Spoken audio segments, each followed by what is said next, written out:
السلام علیکم ورحمۃ اللہ وبرکاتہ۔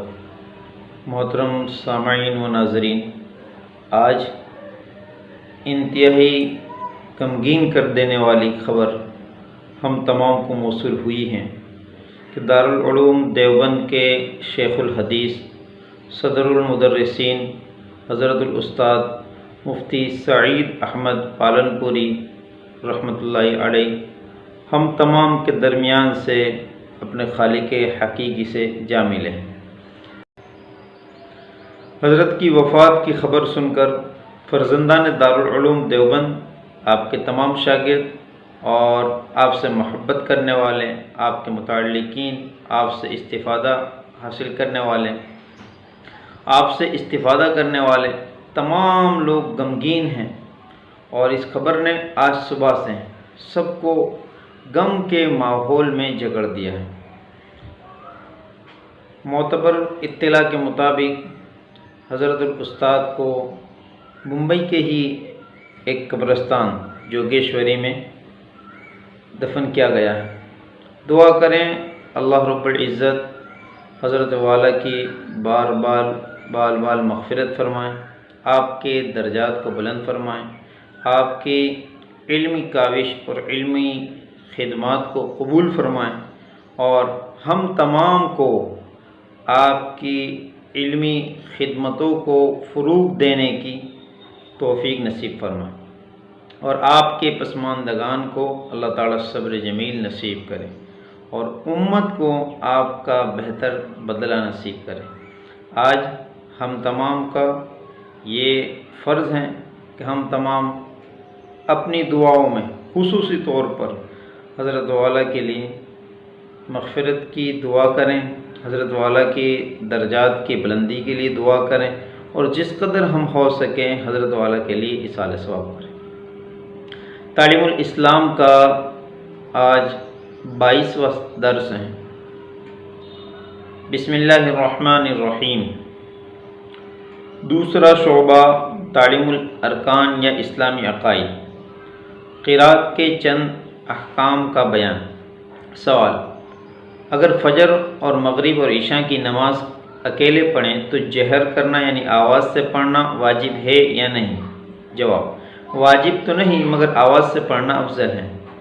مطلب اس کا یہ ہے کہ اکیلا پڑھنے والا انسان منفرد، اس کو اختیار ہے کہ فجر ہے، عشاء ہے، مغرب ہے، اس نماز میں کہ اگر زور سے پڑھنا چاہے تو پڑھ سکتا ہے۔ زور سے پڑھنے کا مطلب یہ ہے کہ اتنا زور سے کہ وہ خود سن سکے، ایسا نہیں کہ وہ اتنا زور سے پڑھیں کہ قریب والوں دیگر نماز پڑھنے والے یا دیگر اعمال میں مشغول رہنے والے پریشان ہو جائیں۔ سوال: اگر یہ نماز قضا پڑھے تو کیا حکم ہے؟ جواب: قضا میں امام کو جہر سے ہی پڑھنا چاہیے، اور منفرد کو اختیار ہے چاہے آواز سے پڑھیں چاہے آہستہ سے۔ سوال: فرض نمازوں میں کتنی قرات مسنون ہے؟ جواب: حالت سفر میں تو اختیار ہیں کہ سورہ فاتحہ کے بعد جو سورت چاہے پڑھ لیں، البتہ اقامت یعنی گھر رہنے کی حالت میں قرات کی خاص مقدار مسنون ہے۔ سوال: حالت اقامت کی قرات مسنونہ کیا ہیں؟ جواب: حالت اقامت میں نماز فجر اور نماز ظہر میں طوال مفصل پڑھنا، اور نماز عصر اور نماز عشاء میں اوساط مفصل پڑھنا، اور نماز مغرب میں قصار مفصل پڑھنا مسنون ہے۔ ہر 5 وقت کی نمازوں کی قرات مسنون ہے۔ عام طور پر عام لوگ جو ہیں، عوام الناس، وہ مسنون قرات سے واقف نہیں ہیں۔ اس بات کو کہ ہمیں بھی یاد کر کے مسنون قرات پر عمل کرنے کی کوشش کرنی چاہیے۔ سوال: طوال مفصل اور اوساط مفصل اور قصار مفصل کسے کہتے ہیں؟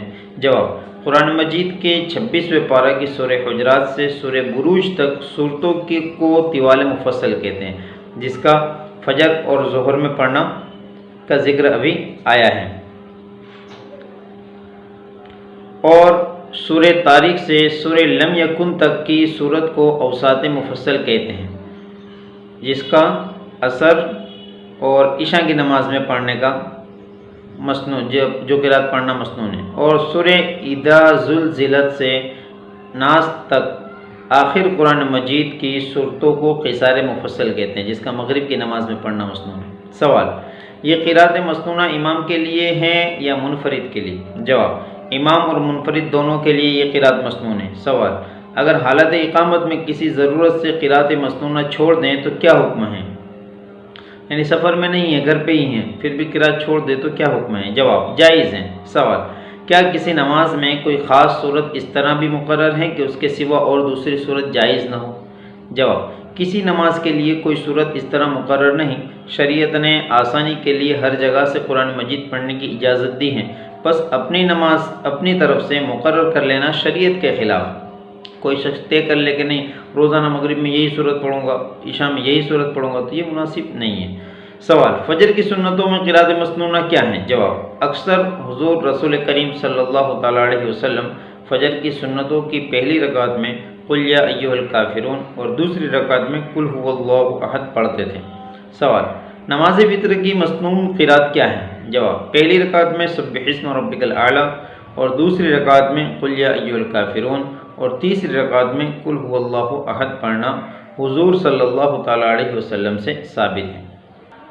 پہلا سوال جو تھا وہ فجر کی نماز کے تعلق سے تھا کہ فجر کی نماز میں قرات مسنونہ کیا ہے، تو جواب تھا کہ قرات مسنونہ طوال مفصل یعنی سورہ حجرات سے لے کے سورہ بروج تک۔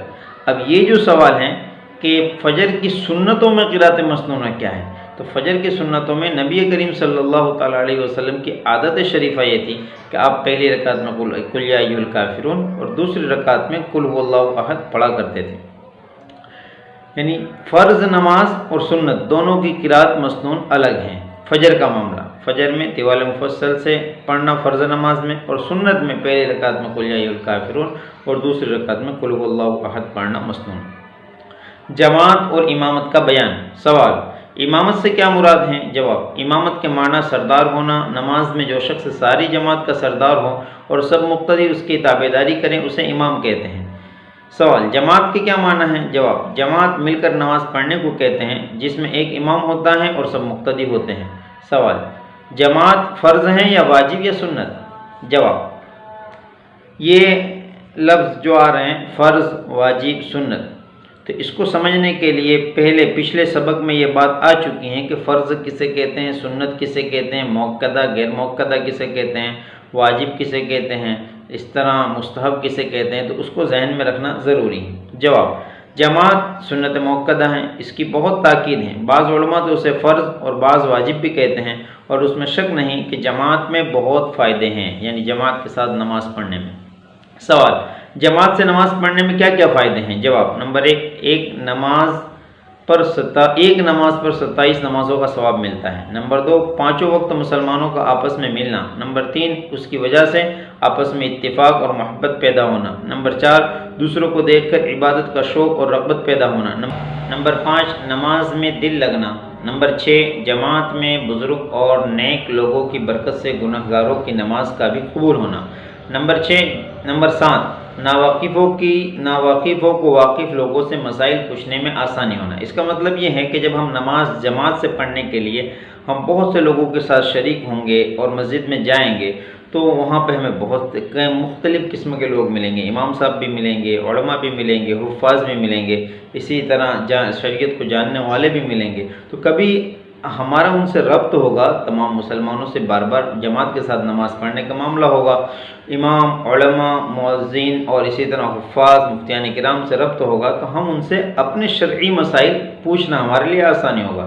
جب تک انسان کا کسی سے تعلق نہیں ہوتا تو انسان کوئی چیز پوچھنے میں، سوال کرنے میں شرم محسوس کرتا ہے، جھجک محسوس کرتا ہے۔ تو جماعت کی نماز پڑھنے سے یہ بھی ایک فائدہ ہوگا۔ نمبر 8، حاجت مندوں اور غریبوں کا حال معلوم ہوتا رہنا، یہ بھی اس نماز سے۔ اس کا مطلب یہ ہے کہ جب ہم جماعت سے نماز پڑھیں گے، روزانہ ایک دوسرے کے چہرے کو جانیں گے، لوگوں کے حال سے، احوال سے ہمیں پتہ چلے گا۔ کوئی شخص کسی وجہ سے پریشان ہے، اس کے پاس کپڑا نہیں ہے، اس کے پاس اس کی ضرورت کی کوئی چیز نہیں ہے، تو جب نماز میں وہ آئے گا تو اس کے حال احوال سے اندازہ لگے گا، اور ایک دوسرے کی قربت کی وجہ سے لوگوں کے احوال معلوم ہوں گے، تو ہمیں بھی غریبوں اور مسکینوں اور محتاجوں اور اپنے پڑوسیوں کی مدد کرنے کا موقع ملے گا۔ نمبر 9، ایک خاص عبادت یعنی نماز کی شان ظاہر ہونا، ان کے سوا اور بھی بہت سے فائدے ہیں۔ سوال، کن لوگوں کو جماعت میں نہ آنے کی اجازت ہے؟ جواب: عورتوں، نابالغ بچے، بیمار کی خدمت کرنے والے، لولے، لنگڑے، اپاہج، کٹے ہوئے پاؤں والے، بہت بوڑھے، اندھے، ان سب کے ذمے جماعت میں حاضر ہونا لازم نہیں، یہ لوگ گھر میں ہی نماز پڑھ لیں تو بہتر ہے۔ سوال: وہ کیا عذر ہیں جن سے اچھے خاصے آدمی کو جماعت میں نہ آنا جائز ہو جاتا ہے؟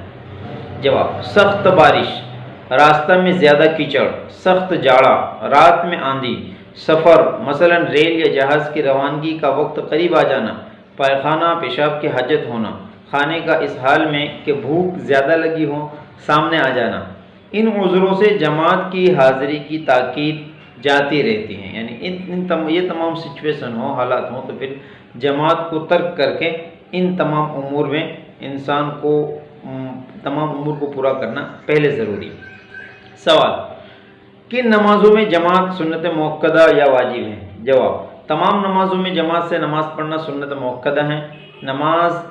نماز تراویح کی جماعت سنت کفایہ ہے، یعنی چند لوگ پڑھ لیں مسجد میں جماعت کے ساتھ، اور باقی اگر کچھ لوگ گھر بھی پڑھیں تو کوئی حرج نہیں۔ رمضان شریف میں نماز وطر کی جماعت مستحب ہے۔ سوال: کم سے کم کتنے آدمیوں کی جماعت ہوتی ہیں؟ جواب: کم سے کم 2 آدمی جماعت کے لیے کافی ہیں، ایک مقتدی ہو اور ایک امام، مگر اس حالت میں مقتدی امام کے داہنی طرف کھڑا ہو، اور جب 2 مقتدی ہوں تو امام کو آگے بڑھ کر کھڑا ہو جانا چاہیے۔ ایک اہم مسئلے کا ذکر آیا کہ جب جماعت 2 آدمی سے بھی ہو جاتی ہے، کم سے کم جب 2 ہی ہوں، ایک امام اور ایک مقتدی ہو، تو نماز کی ترتیب کیا رہے گی؟ تو نماز کی ترتیب یہ رہے گی کہ امام کے بالکل قریب میں ذرا سا بالکل سٹ کر ایک مقتدی دائیں جانب کھڑا ہوگا، جب دوسرا مقتدی آ جائیں تو بالکل وہ قریب میں ہی کھڑا ہوگا، امام سے 1 قدم پیچھے، تو امام کو احساس ہو جائے گا کہ دوسری طرف بھی ایک مقتدی آ گیا، تو اب امام کو یہ چاہیے کہ وہ نماز کے دوران ہی آگے بڑھ جائے، سوال: جماعت میں لوگوں کو کس طرح کھڑا ہونا چاہیے؟ جواب: مل کر اور صفیں سیدھی کر کے کھڑے ہوں، درمیان میں خالی جگہ نہ چھوڑیں، بچوں کو پیچھے کھڑا کریں، بڑے آدمیوں کی صفوں میں بچوں کو کھڑا کرنا مکروہ ہے، عورتوں کی صف بندی بچوں کے بعد ہونی چاہیے۔ سوال: اگر امام کی نماز فاسد ہو جائیں تو مقتدیوں کی نماز صحیح ہو جائے گی یا نہیں؟ جواب: جب امام کی نماز فاسد ہو جائیں تو مقتدیوں کی نماز بھی فاسد ہو جائے گی، مقتدیوں کو بھی اپنی نماز کا دہرانا ضروری ہوگا۔ سوال: امامت کا مستحق شخص کون ہے، یعنی کون امامت کرے؟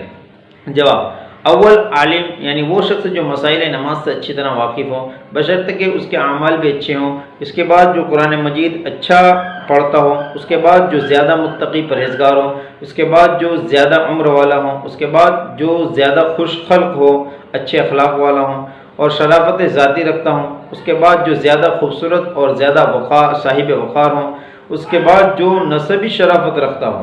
سوال: اگر مسجد کا امام معین ہو اور جماعت کے وقت اس سے افضل کوئی شخص آ جائیں تو امامت کا زیادہ مستحق کون ہے؟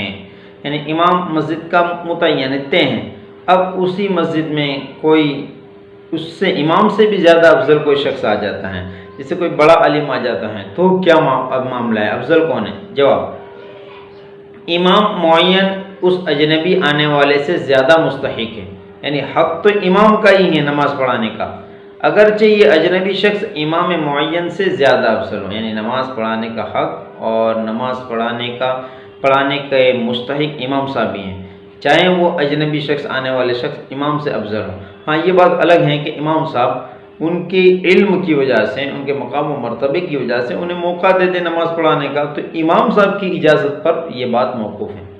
سوال: کن لوگوں کے پیچھے نماز مکروہ ہے؟ جواب: بدعتی اور فاسق اور جاہل غلام اور جاہل گنوار اور احتیاط نہ کرنے والے اندھے اور ولد الزنا یعنی حرامی کے پیچھے نماز پڑھنا مکروہ ہے، لیکن اگر غلام اور گاؤں کا رہنے والا شخص یعنی دیہاتی عالم ہو اور اندھا احتیاط رکھتا ہو، یعنی اندھا پاک صاف رہتا ہو اور عالم ہو یا قرآن مجید اچھا پڑھتا ہو اور ولد الزنا عالم اور نیک بخت ہو اور ان سے افضل کوئی اور شخص موجود نہ ہو تو ان کی امامت بلا کراہت جائز ہے۔ سوال: کن لوگوں کے پیچھے نماز بالکل نہیں ہوتی؟ جواب: دیوانے اور نشہ والے اور کافر یا مشرک کے پیچھے تو کسی شخص کی نماز صحیح نہیں ہوتی، اور نابالغ کے پیچھے بالغوں کی اور عورت کے پیچھے مردوں کی نماز صحیح نہیں ہوتی، اور جس نے باقاعدہ وضو یا غسل کیا ہے اس کی نماز معذور کے پیچھے نہیں ہوتی، اور جو پورا سطر ڈھانکے ہوئے ہیں اس کی نماز ایسے شخص کے پیچھے جس کا صدر کھلا ہوا ہے صحیح نہیں ہوتی، اور جو رکوع سجدہ کرتا ہے اس کی نماز رکوع سجدے کو اشارے سے ادا کرنے والے کے پیچھے نہیں ہوتی، اور فرض پڑھنے والے کی نماز نفل پڑھنے والے کے پیچھے نہیں ہوتی۔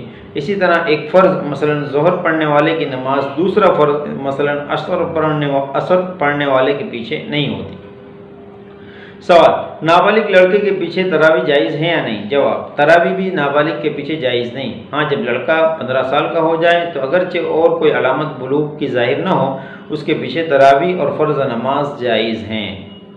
مفسدات نماز کا بیان۔ سوال: مفسدات نماز کس کو کہتے ہیں؟ جواب: مفسدات نماز ان چیزوں کو کہتے ہیں جن سے نماز فاسد ہو جاتی ہیں، یعنی ٹوٹ جاتی ہیں اور اسے لوٹانا ضروری ہو جاتا ہے۔ سوال: مفسدات نماز کیا کیا ہیں؟ جواب: نمبر 1، نماز میں کلام کرنا، چاہے قصدن ہو یا بھول کر، تھوڑا ہو یا بہت، ہر صورت میں نماز ٹوٹ جاتی ہے۔ نمبر 2، سلام کرنا، یعنی کسی شخص کو سلام کرنے کی قصد سے سلام یا تسلیم یا السلام علیکم یا اس جیسا کوئی لفظ کہہ دینا۔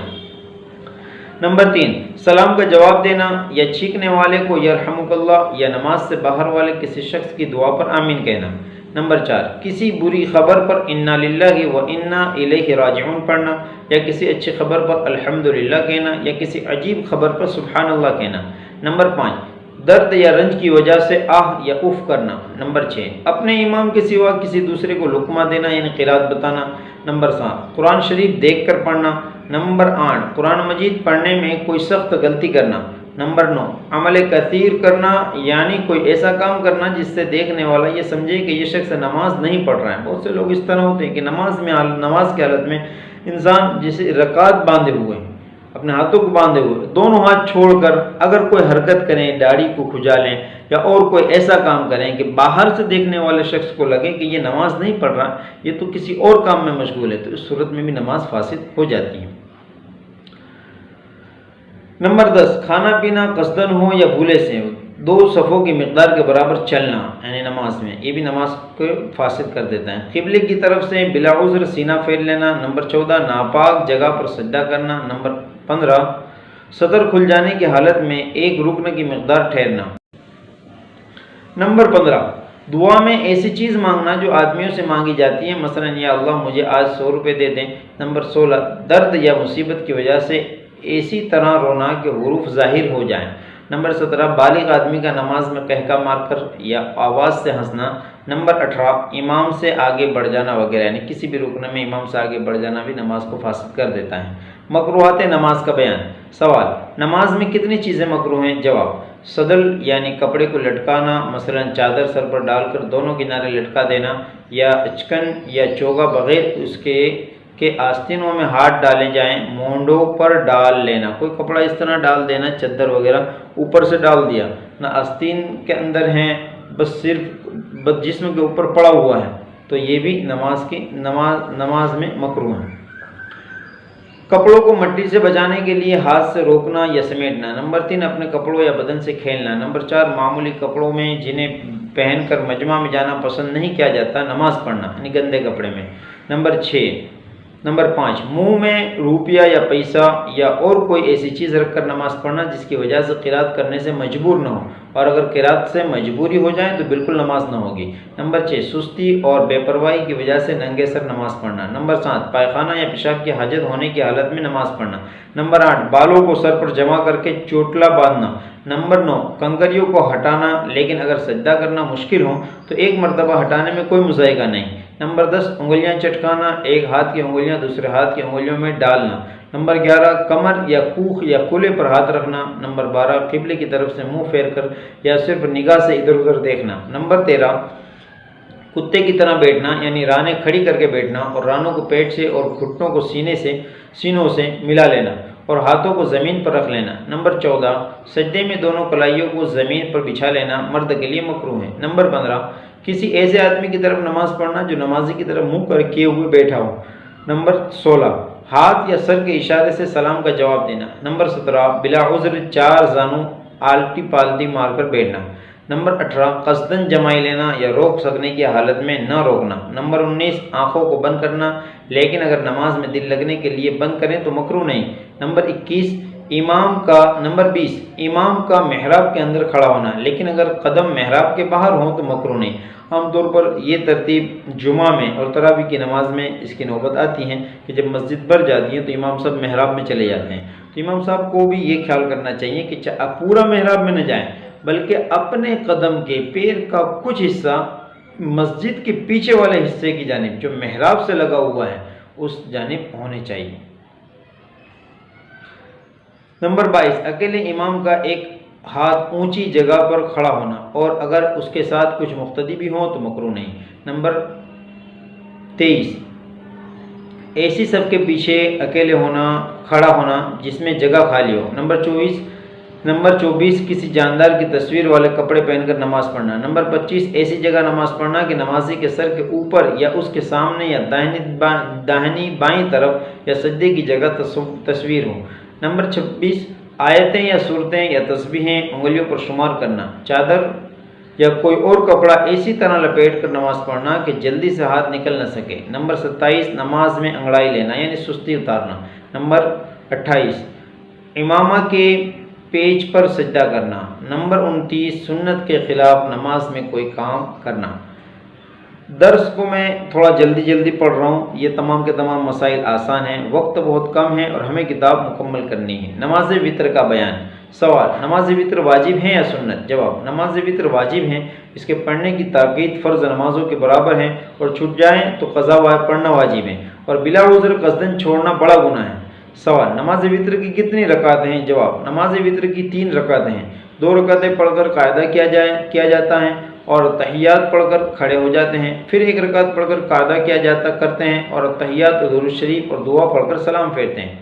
سوال وتر کی نماز میں دوسری نمازوں سے کیا فرق ہے؟ جواب اس کی تیسری رکعت میں دعائے قنوت پڑھی جاتی ہیں، جس کی ترکیب یہ ہے کہ تیسری رکعت میں سورہ فاتحہ اور سورت سے فارغ ہو کر اللہ اکبر کہتا ہوا ہاتھوں کو کانوں تک اٹھائیں اور پھر ہاتھ باندھ کر دعائے قنوت پڑھیں، پھر رکوع میں جائیں اور باقی نماز معمول کے موافق پوری کر لیں۔ سوال دعائے قنوت زور سے پڑھنی چاہیے یا آہستہ؟ جواب امام ہو یا منفرد سب کو دعائے قنوت آہستہ پڑھنی چاہیے۔ سوال دعائے قنوت یاد نہ ہو تو کیا کریں؟ جواب کوئی اور دعا مثلا ربنا آتنا فی الدنیا حسنۃ وفی الآخرۃ حسنۃ وقنا عذاب النار پڑھ لینا چاہیے۔ سوال اگر مقتدی نے پوری دعائے قنوت نہیں پڑھی تھی تو امام نے رکوع کر دیا تو مقتدی کیا کریں؟ جواب دعائے قنوت چھوڑ دیں اور رکوع میں چلا جائے۔ اللہ تعالی ہم تمام کو جناب محمد الرسول اللہ صلی اللہ تعالیٰ علیہ وسلم نے جس طرح نماز پڑھی ہیں اور صحابہ کرام کو سکھلائی ہے اسی طرح نماز پڑھنے کی توفیق عطا فرمائے۔